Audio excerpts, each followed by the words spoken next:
Hello दोस्तों, SK study IAS में आपका स्वागत है। आज पॉलिटी का तीसरा वीडियो है। मैंने दूसरा वीडियो जहाँ से ख़त्म किया था उसके आगे आज मैं पढ़ा रहा हूँ। राज्य सूची, संघ सूची और समवर्ती सूची। राज्य सूची में राज्य सरकार जो भी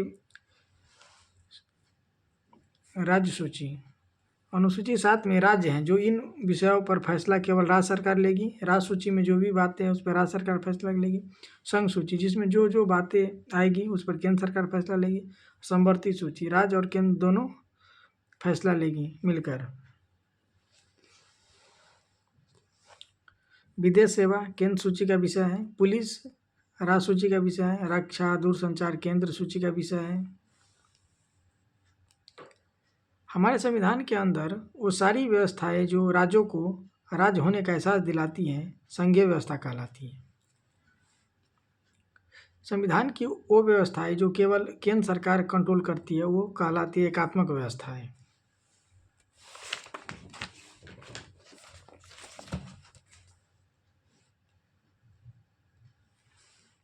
लिखित संविधान का मतलब ये है कि हर चीज़ लिखी गई है और एक जगह समाहित है। आप अपनी मनमर्जी नहीं कर सकते, आपको संविधान संशोधन करना पड़ेगा। इसका मतलब राज्यसभा लोकसभा दोनों से पूछना पड़ेगा। राज्यसभा से पूछना पड़ेगा, इसका मतलब राज्यों से जो संसद चुन कर आए हैं उनसे पूछना पड़ेगा। इसका मतलब लिखित संविधान के नाम पर राज्यों का इज्जत बढ़ा रहे हैं। इंदिरा गांधी को इलाहाबाद हाई कोर्ट के द्वारा अपदस्थ कर दिया गया था।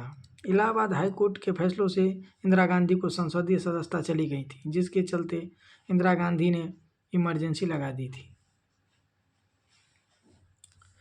राज्यपाल केंद्र को मजबूती दिलाता है। अगर राज्य में कोई ऐसे विधेयक पास कर रहे हैं जो देश केंद्र विरुद्ध हो, उसको राज्यपाल रोक सकता है। राज्य में जब आपातकाल लगता है तो उसको पावर को छीनकर केंद्र अपने पास ले लेता है और राज्यपाल के हिसाब से राज्य चलने लगता है जब तक आपातकाल हट ना जाए। अब संसद को लगता है कि परिवर्तन करना है तो हमारे संविधान में कुछ ऐसे प्रावधान हैं जिसके लिए संसद में केवल कोरम पूरा किया जाए। बस 1/10 सदस्य होना मतलब 100 में से 10 सदस्य होना चाहिए। अगर 543 संसद सदस्य हैं तो अगर 543 सदस्य है उसमें से मात्र 55 सदस्य अगर संसद में उपस्थित हैं तो उस 55 सदस्य के बहुमत के आधार पर बिल पास किया जा सकता है। 55 में से 28 सदस्य समर्थन दे दिया तो बिल पास हो जाएगा।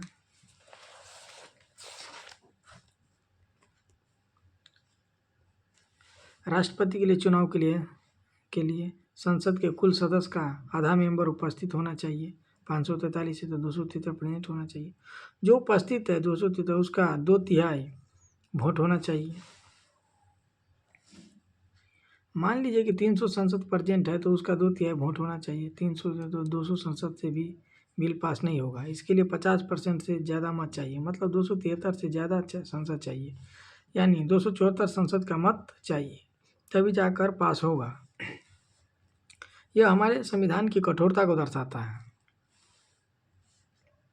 यानी संसद में 400 संसद उपस्थित हैं तो उस 400 में से जो 74 संसद का सहमति चाहिए, तभी जाकर बिल पास होगा। साधारण बहुमत से जो बिल पास हो जाता है उसे लचीलापन कहते हैं। कोरम पूरा करना होता है कुछ बिल को पास करने के लिए।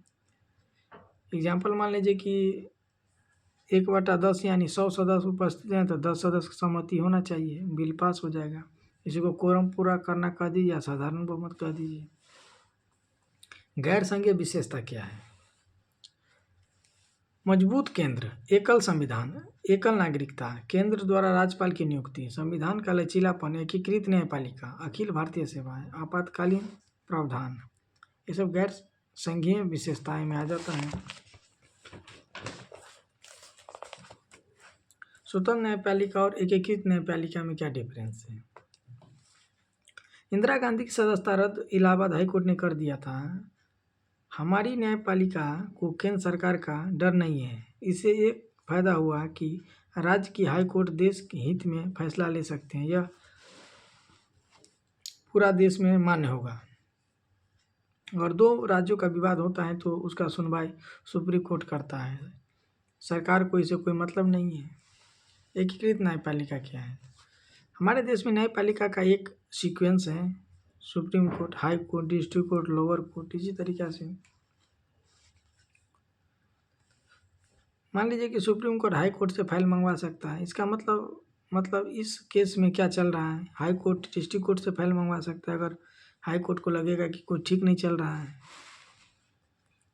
हाई कोर्ट को लगता है कि डिस्ट्रिक्ट कोर्ट को इस मामले में सहमत नहीं है, तो जैसे एग्जांपल मान लीजिए कि बनारस में मस्जिद के अंदर शिवलिंग मिला था। इस मामले में डिस्ट्रिक्ट कोर्ट ने फैसला सुनाया था।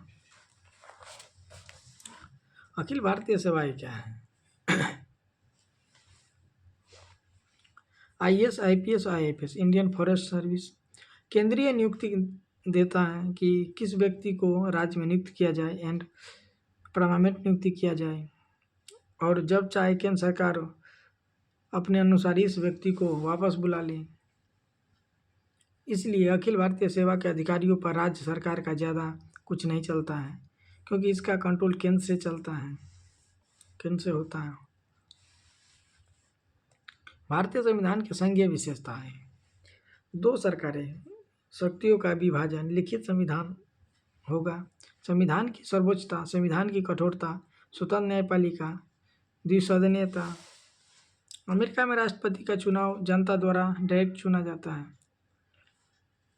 वहीं भारत में प्रधानमंत्री को जनता डायरेक्ट वोट नहीं देते हैं, वो संसद को वोट देते हैं, वो संसद प्रधानमंत्री को चुनते हैं। दोनों में डिफरेंस है दोस्तों। अमेरिका में जो जनता होती है वो डायरेक्ट राष्ट्रपति को चुनते हैं, लेकिन भारत में ऐसा नहीं है। भारत में जनता संसद को चुनती है और संसद जाके प्रधानमंत्री को चुनते हैं। दोस्तों आज के लिए इतना ही, इससे आगे कल पढ़ाया जाएगा। अगर आपको वीडियो में कोई दिक्कत आए तो आप कमेंट ज़रूर कीजिए, इसका रिप्लाई दिया जाएगा।